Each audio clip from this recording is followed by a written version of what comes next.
السلام عليكم. السلام ورحمة الله. تفضل. معك أبو ماهر، كيف حالك يا شيخ؟ يا مرحبا واهلا وسهلا يا ابا ماهر، تفضل. أحبك في الله يا شيخ. احبك الله الذي عندي أمر احببتنا له. عندي أمران أريد أن أسألك عنهم إن شاء الله. تفضل. قبل الأمرين يا شيخ، كما تعلم كلما على منبر العالم كلما كان تأثيره أقوى وصوته أعلى. الله وبتوفيق يغفر الله لنا يا ولكم. شيخ أن برنامجك هذا يتابع في خارج مصر أكثر من داخله. الله يستر نعم يا علينا شيخ. وعليك. فتوى لك يا شيخ مصطفى أحسن الله إليك.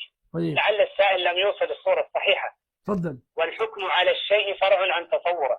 نعم. وهي مسألة الأضحية في دولة المغرب. فيما أعلم أن بيان الملك لم يلغي شعيرة الأضحية، وإنما يهيب على الشعب بعدم الذبح هذه السنة فقط للحاجة، وأنه سيضحي عن شعبه. والشعب المغربي يا شيخ الأضحية عندهم مهمة إلى درجة أن قد يبيع بعضهم جزء من أثاث منزله ليشتري أضحية، وكأن قيود المجتمع عندهم تمنعهم من عدم الأضحية. فببيان ملك المغرب رفع عنهم الحرج، ولعل هذه الصورة يا شيخ لم توصلك من السائل. اسمح لي في شيء. الله يزيدك من فضله. في نقاط لابد أن تتضح لك. أولا أنت أدخلتني في شيء لم أدخل فيه، لا صلة لي بملك المغرب على الإطلاق. أنا سئلت سؤالا عن الأضاحي، أسألك أنت هذا السؤال: ما حكم الأضحية؟ سنة مؤكدة. سنة مؤكدة. أحسن الله إليك، أنا موافقك على أن الأضحية سنة مؤكدة. ما حكم أكل الميتة؟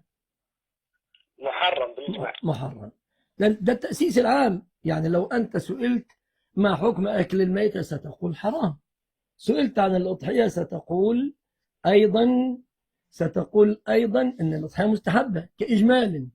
لكن إذا جاء واحد قال لك لا، في بلادنا الناس تموت جوعا، يأكلوا الميتة ولا لا، بما ستجيب؟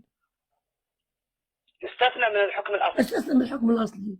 فإحنا بنفتي على الحكم الأصلي. لا تعرضنا لملك المغرب، ولا جبنا سيرة ملك المغرب، ولا السائل سألني عن ملك المغرب. والله ما كنت أعرف أنه ملك المغرب.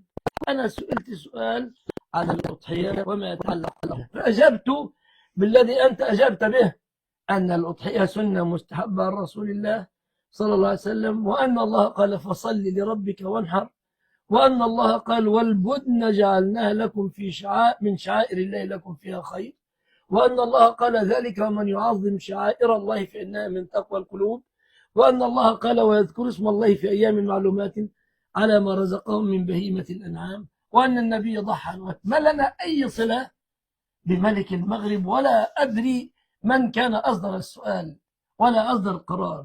لكن أنت تعرف أن كل أهل البلد هم أعرف بما يخصون من ضرورات. لكن الحكم على التقييد كما سألتك الآن: ما حكم شرب الخمر؟ عفوا، ما حكم أكل الخنزير؟ ستقول حرام. ما تحتاج إلى تأني، ستقول أكل الخنزير حرام. جاء واحد من أفريقيا يقول أهل بلدي يموتون من الجوع، أكلهم خنزير، هتكون مستثنى من الأصل العام فقط. ولا لنا أي صلة بأي موضوع تاني، ولا نتدخل في أمور سياسية، ولا نتدخل في جماعات، ولا لنا في الأحزاب، ولا أي شيء أبدا من هذا الكلام. غايته أن سؤال بدهي: ما حكم الصلاة؟ ما حكم الصيام؟ ما حكم الزكاة؟ تجيب إجابة بديهية لأي واحد يعرف. أي واحد يعرف الجواب البدهي، لا يحتاج أن نستفصل فيه. الجواب البدهي لأي سؤال بدهي.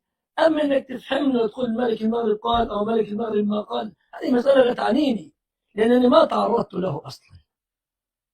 أنا أجبت على التقييد العام وعلى الأصل العام، ولا نفهم نفسنا في أمور لا نجيدها. إنما الذي نجيده نقول الأضحية ناس سنة مستحبة كما تفضل الأخ، الله يوفقنا وإياه. ليس لنا عداء مع أحد يا أخي الكريم أبدا، نحن مع كتاب الله وسنة رسول الله صلى الله عليه وسلم. أظن هذا واضح من أول لحظة، لكن ما أدري ما الذي أثار هذه الإثارات. بس هذا السؤال وهذا جوابه، والله أعلم.